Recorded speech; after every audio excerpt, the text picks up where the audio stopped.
Welcome to Galileo's version of Newton's law of motion. So, in this lesson, we have to compare and contrast what is the Aristotelian and Galilean conception of vertical motion, what's the horizontal, projectile motion, explain how Galileo inferred that object with vacuum wall with uniform acceleration, and that force is not necessary to sustain the horizontal motion.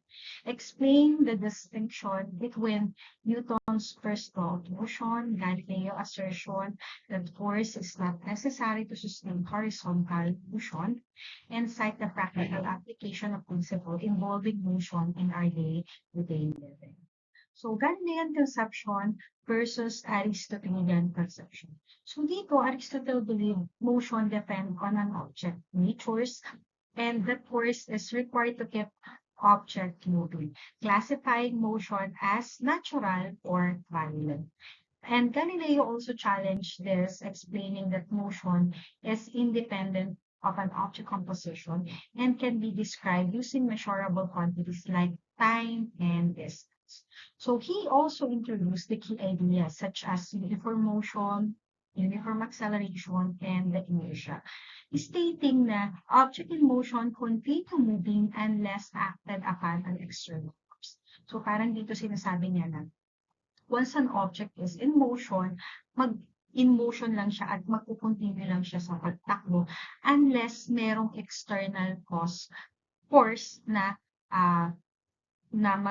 may external force dun sa object. And also, si Galileo also showed that object different weight fall at the same rate. So sinasabi niya na object daw different weight fall at the same rate. Kapag daw ang object ay magkaiba yung bigat, pero magpo-fall lang din siya in the same rate. That horizontal motion does not give continuous force, and the projectile motion follow the curved path made a horizontal and vertical movement. Okay, so dito ay horizontal. Kapag horizontal, may continuous force lang talaga yung object in moving. Next is Galileo and his uniform acceleration. So sabi dito, Galileo showed that object drop from the same height, fall at the same time regardless the mass, size, or shape. So naniniwala siya na regardless the mass, the size of the shape of that object, kapag sa parehong height ng pagbagsak, dapat ito ay parehas lang. Okay? So he discovered that falling object is speed up as they fall, and he called the acceleration, and this acceleration is uniform. Na kung halimbawa itong malaking bola ito at itong maliit na bola, pag the same height lang yung pinagbagsakan nila, naniniwala siya na magkaparehas yung bilis ng pagbagsak nito sa. Okay, so through his inclined plane and cannonball experiment, he concluded that gravity causes constant acceleration, that speed depends on time rather than weight, and not that no force is needed to keep an object moving horizontally.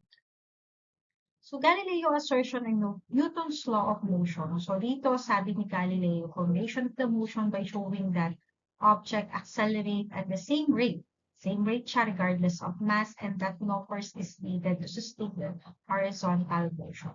And building on Galileo ideas, Sir Isaac Newton formulated the three laws of motion. So what are those three laws of motion? We have the first law of motion, the law of inertia, the second law of motion, and the third law of motion. So explain natin. So Isaac Newton ideas, apart from the gravity, Newton also explained how the balance of forces affect an object moving. Of course, kailangan daw ay may balance at mga imbalances. Ang force, when forces are balanced, the object will remain in its state of motion. Okay, kung halimbawa ang bola ay natakbo in a horizontal place, continuous lang siyang tatakbo. Pero kapag siya ay nakatigil lang siya. And that is yung tinatawag natin object will remain in its state of motion. But when the forces are in balance, the object will either speed up or slow down. So kung halimbawa naman na ang forces ay in balance, kapag kapalusong yung daan ng bola, of course, ang mangyayari, pababa siya at mag-i-speed up ang kanyang motion. Next, we have to identify the three law of motion. The first law of motion is the law of inertia. For the law of inertia, ang tatandaan lang natin, objects in motion will stay in motion and object at rest will stay at rest. So, unless acted upon the unbalanced force, kung magkakaroon lang naman ng unbalanced force, saka lang siya gagalaw. Pero kapag in motion siya. Kapag at rest siya. And that is the law of inertia. Next, we have here, ito yung parang example ng law of inertia, yung golf ball daw, hindi siya gagalaw. Dapat stay in rest lang siya or in motion, full motion siya. Unless kapag siya ay hinip na ng golfer, saka na lang siya gagalaw. The second law of motion, the law of acceleration, states that the acceleration of an object with constant mass is proportional to the net force action on it, and it is in the same direction of the net force. So dito sa law of acceleration, ang example nito ay the car accelerate forward since the force due to its engine is greater than the friction on the road. So ibig sabihin, because of the engine ay mas mataas, ang car daw ay mas mag-a-accelerate forward. Okay? So that is the law of acceleration. We have here the Newton third law of motion, the law of action and reaction. So in the third law of motion, every action first has a reaction that is equal size in the opposite in direction. So kung ano daw yung binigay na mass, that is also the mass na babalik na dahil nga equal size in the opposite in direction.